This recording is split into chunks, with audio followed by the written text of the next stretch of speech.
Hello and welcome to Sarcastic Videos. Today we're going to be talking about Season 5 of Orange is the New Black. I just finished binge watching it, and it's actually a really good season. I liked it better than probably the last two. One of the things I didn't like about the last two is that they have like these cliffhangers in the season previous, and then they seem to wrap it up really quick in the next season. But that's not what happened here. That's kind of what I was expecting, that this riot would be all handled right away. But that's not what happened. Instead, the riot takes over the entire season.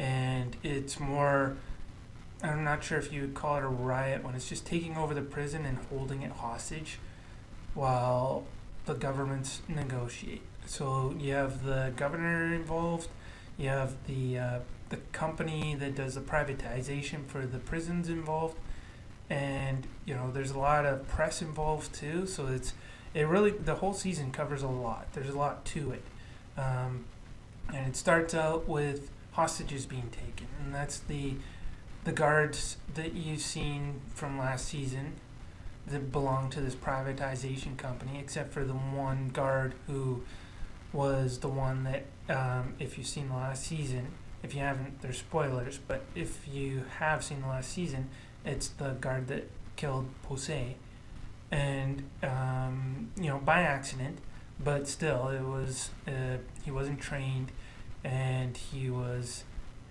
incompetent, basically. So he's not around though. He has his own kind of story going on throughout this season, where he's trying to find some kind of way to deal with what he did, and then you have the other guard, who was the hard-ass Piscatella, who was causing all the problems and making things so much more difficult for everybody. On top of, the cheapness of the privatization company, you have this abusive guard who was causing all this problem, but he's not there. He's outside.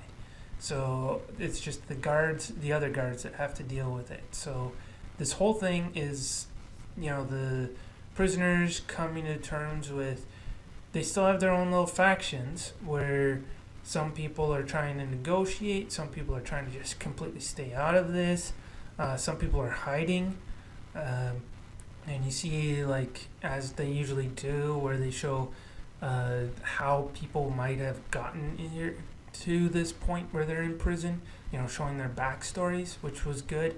There was a few pretty entertaining backstories here. All of them were actually very entertaining. There's a lot happening here. They didn't deal a whole lot with Piper and Alex in this season. They kind of took a back seat to the other prisoners, which was good.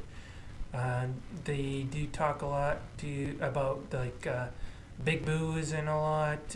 Definitely Suzanne, or Crazy Eyes. Tasty, she's dealing with Pusey's death, so having to deal with that is a big part of the show, and there's a lot to it. It's entertaining. There's like negotiations with the prisoners and the governor and with the warden. There's a few characters who are missing from this season. That's the guy that played the counselor in previous seasons, and the woman that played the nun, the rebellious nun, which is kind of ironic considering this is like the ultimate rebellion, having a riot. And there's a lot of dealing with what's going on outside of the prison. Daya has a lot to deal with, and of course if you've seen the last season, she was the one that ended up with the gun in the big cliffhanger, and then starts out with the gun in this season. So there's a lot of responsibilities for her there. And, like Piper and Alex are pretty much staying out of it. But there's a lot to it. The older generation, like Red and Gloria, those guys, they try to stay out of it for the most part. But Red, played by Kate Mulgrew, actually has a really good season here. Like in the beginning, she's kind of silly, but she does have some really great moments, and it's actually, I would say this season is mostly about her and Tasty. Red trying to deal with Piscatella, and the things that he's done, while Tasty is more dealing with the system and how it's kind of screwed everybody over. But there's a lot to it. There's the one girl who works for the company that's privatized the prison. She gets caught in the prison. You saw that from the last season. You know, the warden is taken hostage, the PR guy is taken hostage. The guards get a taste of what it's actually like to be a prisoner for a while.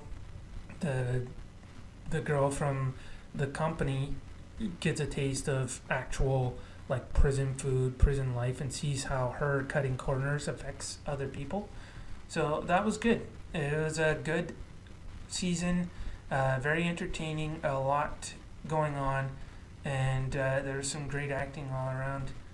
And it's definitely worth a watch. And they do leave it on a little bit of a cliffhanger, not too much though, like previous seasons where they end, which I've always been annoyed with Orange is the New Black, is how they end on a cliffhanger that makes it feel like they only shot half a season and they're saving the other half for you to watch later. And that's always been annoying, especially with a show that you binge watch and you're done and then you have to wait a full year. Like with regular TV, you're waiting, you know, maybe 4 or 5 months for the new season to start. But with Netflix, you're actually waiting a full year for the next season to start. So in that situation, like, I would say use less cliffhangers. There are other shows on Netflix that don't do cliffhangers as much as Orange is the New Black. And in this season, they seem to start to understand that and do a little bit less. So hopefully it continues like that, and I'm definitely looking forward to the next season. So that is season 5 of Orange is the New Black, and definitely gets a thumbs up, and I would rate it an 8 out of 10. So if you like this video, like, share, subscribe, or all of the above. Thank you, and have a nice day.